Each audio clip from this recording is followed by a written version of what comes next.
আসসালামু আলাইকুম সবাইকে। গতকাল রাতে কিন্তু আমরা শ্বশুরবাড়ি চলে এসেছি। তো আজকে শ্বশুরবাড়িতে প্রথম দিন। তো সকালবেলা উঠেই একটু বাগানে চলে গিয়েছিলাম আমি দেখার জন্য যে বাগানটার কী অবস্থা।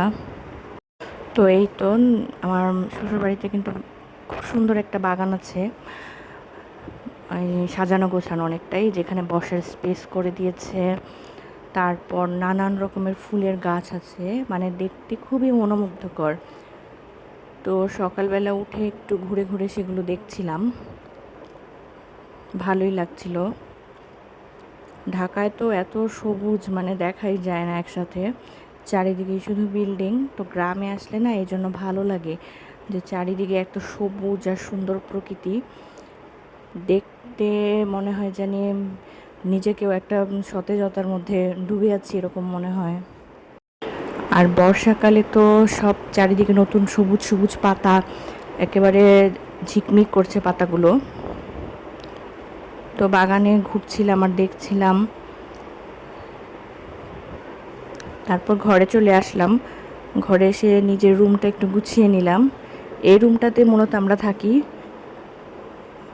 এটা সাধারণত মানে আমার শ্বশুরবাড়িতে ড্রয়িং রুম, কিন্তু অনেক মানুষ থাকার কারণে সব রুমেই আর কি একটা করে খাট দিয়ে দিয়েছে, যাতে সবাই আসলে অ্যাকোমোডেশনের সমস্যা না হয়।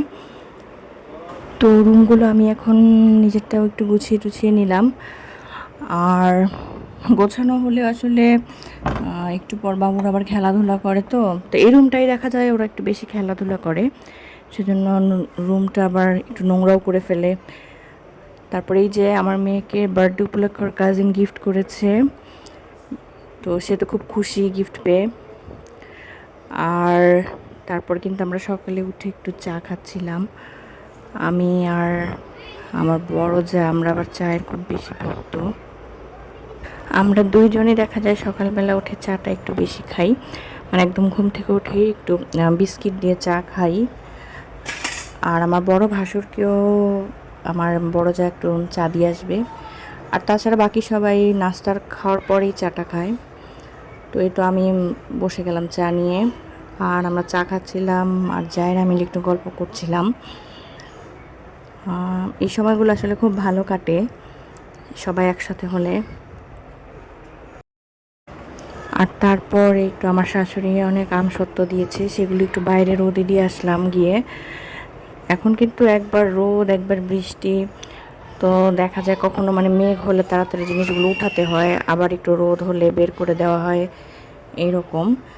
তারপরেই যে সকালের নাস্তার আয়োজন চলছে, রুটি সেঁকে নিচ্ছিলাম এখানে।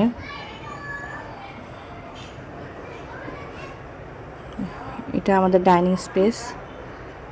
তো সব বাচ্চারা মিলে নাস্তা করছিল। মুরগির মাংসর ঝোল ছিল, রুটি ছিল, আলু ভাজি ছিল। সব কাজিনরা গল্প করছিল আর নাস্তা খাচ্ছিল। আর তারপর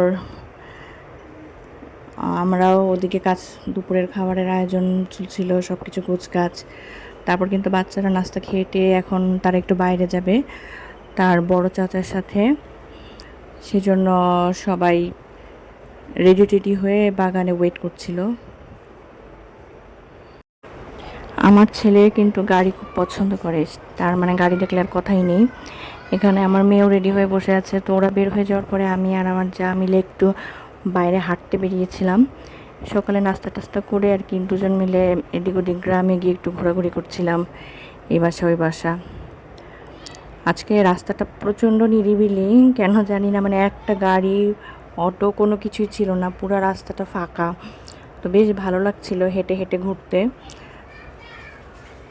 এই তো আমরা আশেপাশের দুই একটা বাড়িতে একটু গিয়েছিলাম প্রয়োজনে। তারপরে এই তো বাসায় চলে আসলাম এখন। তারপর এটা আমাদের ডাইনিং স্পেস, ঘরগুলোকে একটু গুছিয়ে নিলাম। ডাইনিং স্পেসটা সাথে একটা খাট আছে, এই খাটে মেহমান আসলে আমার শাশুড়ি ঘুমায়। আর এটা আমাদের মাঝখানের আরেকটা বেডরুম, এখানে তো আমার মেজো যারা থাকে। এই রুমে দুটা খাট আছে।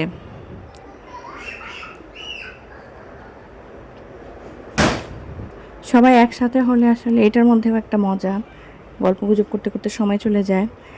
তারপর সন্ধ্যাবেলায় কিন্তু আজকে ইফতারি ভাজা হচ্ছে এখানে, কারণ আমার শাশুড়ি আমার মেজোজা রোজা রেখেছিল, তো সেজন্য একটু পেঁয়াজু, বেগুনি, ছোলা এগুলোর আয়োজন ছিল। আমরাও সবাই মিলে কিন্তু মজা করে এগুলোই খেলাম। কেমন জানি একটা মনে হচ্ছিল যে রোজার মাসের একটা ভাইব পাচ্ছিলাম। তো এই তো সবাই, তারপরে বাচ্চাদের জন্য কিন্তু আবার সন্ধ্যায় একটু ফুচকা আনা হয়েছিল। তারা আবার একত্রিত হলে মানে ফুচকাটা খেতে খুব এনজয় করে। তো আমার জায়েরা বাইরে গিয়েছিল, তারা কিনে নিয়ে এসেছে পার্সেল। তারপরে তো সব রেডি করা হচ্ছে ফুচকার। আর সব কাজিন তো একসাথে হলে সারা দিন হই হুল্লোড় করবে, সবাই মিলে মজা করবে। ওদের ফুচকা খাওয়া দেখে না মানে নিজেদের ছোটোবেলার কথাগুলো মনে পড়ে যায়। আমরাও তো আগে দাদু বাসায় গিয়ে এরকমই মজা করতাম ঈদের সময়। সেই দিনগুলো কোথায় আসলে হারিয়ে গেল। তো আজকের ব্লগটা এই পর্যন্তই। ধন্যবাদ সবাইকে।